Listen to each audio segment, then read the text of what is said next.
Power of compounding की बात करेंगे। जब हम लॉन्ग टर्म इन्वेस्टमेंट की बात करते हैं तो बात कंपाउंडिंग की भी आती है, लेकिन म्यूचुअल फंड इन्वेस्टमेंट्स में कंपाउंडिंग की क्या रेलेवेंस है, कैसे ये फायदा पहुंचाता है इन्वेस्टर्स को, बताइए। दीपाली जी नमस्कार, गुड इवनिंग। अगर हम कंपाउंडिंग की बात करें तो फिनेंस में, फिनेंशियल एसेट्स में कंपाउंडिंग की बहुत अहम भूमिका होती है from a growth stand point. Compounding होती क्या है? कंपाउंडिंग वो फिनोमिना है जहां पे आपके लास्ट ईयर के ब्याज पे आपको अगला साल वापस ब्याज मिले, उस ब्याज पे ब्याज मिलने को कंपाउंड इंटरेस्ट कहते हैं। और जब वो कंपाउंडिंग सालों साल चलती है, उससे जो बलूनिंग इफेक्ट आता है, वो compound interest and in turn the compounding benefit, इसीलिए उसको eighth wonder of the world कहा जाता है।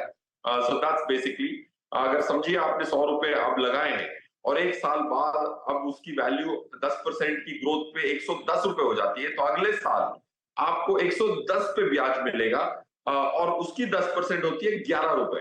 तो पहले साल 10 रुपए मिले, अगले साल 110 रुपए पे 10% मिली जो 11 रुपए है, तो इंटरेस्ट बढ़ गया। देखिए, इसको कहते हैं कंपाउंडिंग। ओके, तो यानी आपको बताया गया है कि कंपाउंडिंग होता क्या है और कंपाउंडिंग की रेलेवेंस क्या है, और जब आप लंबी अवधि में इन्वेस्ट करते हैं, लॉन्ग टर्म का विजन लेकर चलते हैं, तो ये आपको ज्यादा बेनिफिट पहुंचाता है। अच्छा, अगर हम कुछ एग्जांपल्स लेकर समझना चाहें फिरोज जी, सपोज कीजिए अगर 5 इयर्स में कोई इन्वेस्ट करता है या 10-20 इयर्स का टाइम होराइजन लेकर चलता है, तो एक्चुअल में कितना बेनिफिट मिलता है कंज्यूमर को? देखिए, अगर हम 10 साल की बात करें, 10 लाख रुपए अगर कोई 10 साल के लिए लगाए और 14% की ग्रोथ हो, तो 10 लाख रुपए बढ़ के 40 लाख रुपए हो जाते हैं 14%।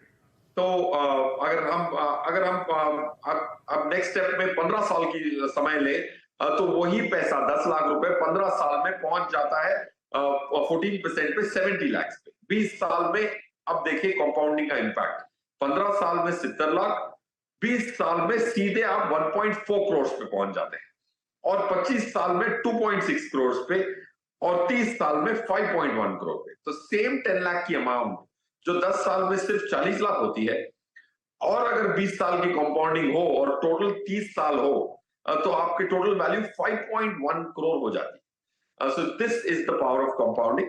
अगर हम एसआईपी की तुलना करें, तो आप 5,000 रुपीज या 10,000 रुपीज की कंपाउंडेड अगर आप पैसा करते हैं, और अब मैं एक उदाहरण लेता हूं, 1,000 रुपीज की अगर आप एसआईपी करते हैं और आपको 14% की रिटर्न मिलती है, तो 30 सालों में वो 1,000 रुपए की एसआईपी 54 लाख की अमाउंट बन सकती है।